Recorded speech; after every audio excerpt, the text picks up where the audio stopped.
Mari kita berdoa. Terima kasih Tuhan untuk hari ini. Kiranya serta penyertaan-Mu Bapa dalam setiap hidup kami.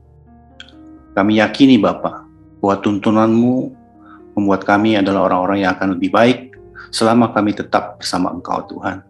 Sebentar kami akan mendengarkan firman-Mu. Berkati kami semuanya Bapa. Di dalam nama Tuhan Yesus Kristus. Haleluya. Amin. Tema pada hari ini akan saya bawakan, percaya bukan karena melihat. Percaya bukan karena melihat. Terkadang kita merasa bahwa untuk percaya itu ada beberapa unsur yang harus dilakukan, seperti itu. Yang pertama mungkin adalah percaya karena pribadi yang mengatakan, siapa yang mengatakan hal demikian itu, supaya kita bisa percaya. Yang kedua adalah kita pernah punya pengalaman, artinya telah melihat, telah membuktikan, jadi percaya, dan seperti itu. Yang ketiga, karena pasti ada pertolongan Roh Kudus, sehingga walaupun kita belum pernah melihat, karena kita merasa bahwa akal pikiran kita, intelijensi kita itu terlalu kecil untuk kita bisa percaya, Roh Kudus menolong kita. Pagi hari ini kita akan melihat bahwa Rasul Paulus dalam hal ini mengalami ketiga hal tersebut, saudara. Dikatakan bahwa di dalam 2 Korintus 5 ayat 7, sebab hidup kami ini adalah hidup karena percaya, bukan karena melihat. Terkadang sulit untuk percaya tanpa bukti. Sangat sulit untuk mengatakan demikian itu, saudara. Saya percaya tanpa bukti demikian itu. Dialami juga oleh para murid-murid Kristus pada waktu Yesus bangkit daripada kubur itu. Terkadang kita juga merasa tidak ada jawaban, saudara, dalam setiap doa kita, dalam setiap pengharapan kita, dalam apapun yang kita lakukan, bahwa kita berharap bahwa apa yang kita lakukan itu ada timbal balik daripada kepercayaan kita itu memperoleh satu hasil, saudara, seperti itu. Atau terkadang juga kita dibiarkan merasa sendirian, dilepaskan sendiri, masuk di dalam ruang yang hening, penantian yang tidak tahu sampai kapan demikian itu. Percaya bukan karena melihat adalah sesuatu yang diberikan satu anugerah pada setiap orang yang bisa melakukan itu. Kalau kita percaya demikian, dikatakan kita bicara adalah hal seperti yang adalah iman, saudara. Terkadang bahwa Tuhan bekerja pada waktu kita berdoa atau kita mengharapkan sesuatu, iman kita kepada Tuhan itu, Tuhan bekerja di luar sepengetahuan kita. Dalam masa-masa tenggang, keheningan demikian itu, ada yang dilakukan situ. Ada proses di dalam seperti itu, yang secara duniawi kita tidak bisa melihatnya, kita tidak bisa memikirkannya seperti itu. Yang penting adalah kita tetap percaya. Percaya demikian itu. Di dalam keheningan tersebut, ada satu proses yang diperlukan. Makanya dibilang bahwa kita adalah orang-orang yang harus selalu setia. Harus setia kepada firman Tuhan. Taat kepada firman Tuhan. Hidup dalam selalu lingkungan komunitas kita demikian itu. Supaya kita tidak keluar daripada hal demikian itu. Satu firman Tuhan yang kita lihat bahwa di dalam Lukas 18 ayat 1 dikatakan demikian, saudara. Yesus mengatakan suatu perumpamaan kepada mereka untuk menegaskan bahwa mereka harus selalu berdoa dengan tidak jemu-jemu. Arti jemu-jemu di sini adalah tidak pernah lelah, tidak pernah bosan, tidak pernah putus asa, tidak pernah rasa kehilangan momen tersebut. Saya sudah tidak punya gairah untuk berdoa. Berdoa demikian adalah yang tidak jemu-jemu, adalah demikian seperti itu. Tetap berdoa artinya adalah sesuatu yang kita lakukan. Kita percaya bahwa apa yang kita harapkan, semua janji Tuhan yang kita baca di dalam firman-Nya atau kita dengar di dalam firman Tuhan itu adalah iya dan amin, saudara. Percaya tidak melihat, saudara, seperti itu. Saya ambil sebuah contoh. Seekor burung raja wali, saudara, ketika dia untuk regenerasi, ya bertelur itu. Menurut penyelidikan bahwa burung Raja Wali untuk menetaskan telurnya itu butuh 35 hari. 35 hari, saudara.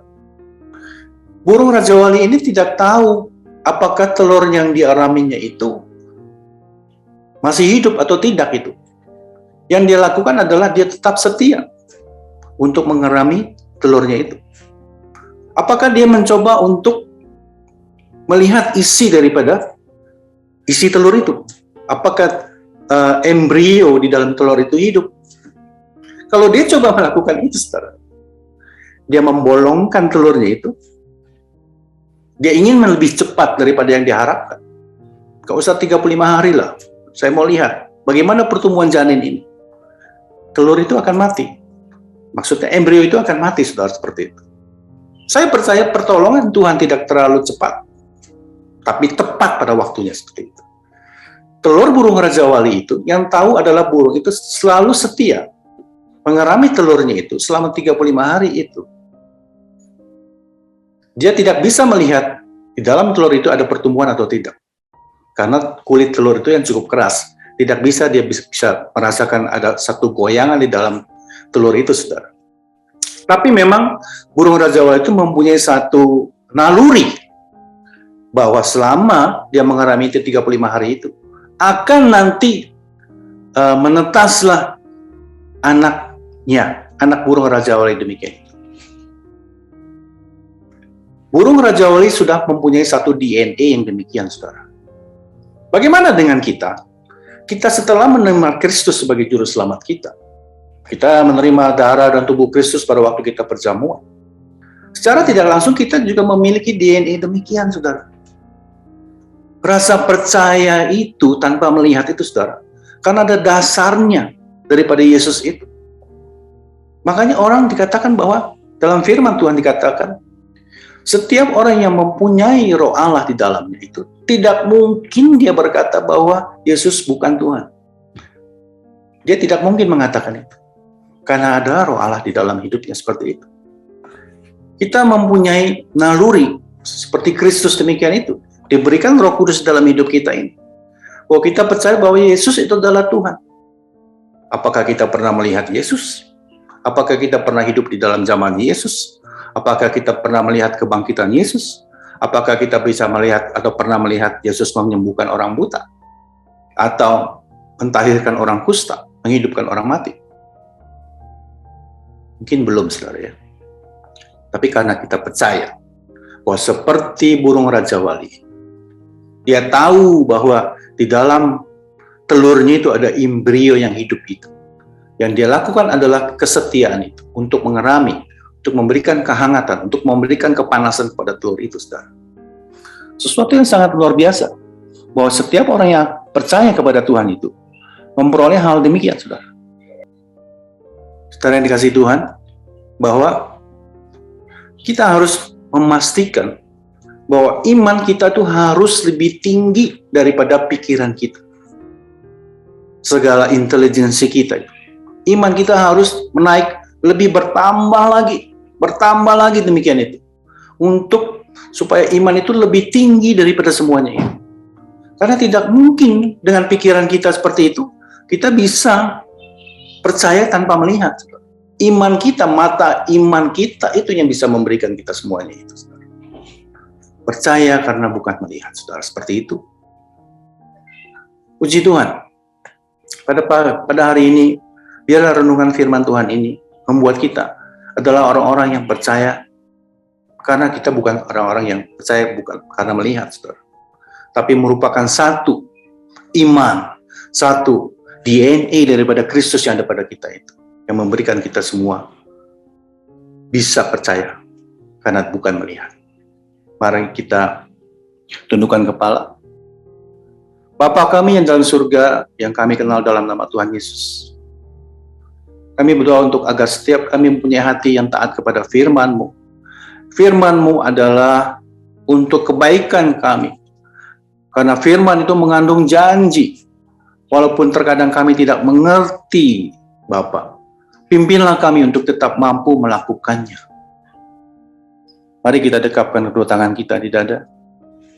Jika saudara punya pergumulan, persoalan, tantangan di dalam karier, studi, keuangan, masalah keluarga, kesehatan, apapun juga, termasuk perjodohan, biarlah berkat Tuhan turun ke atasmu, kekuatan kasih Tuhan turun atasmu, dan percayalah Tuhan akan membukakan pintu-pintu berkat, serta damai sejahtera Allah menaungi kita semuanya.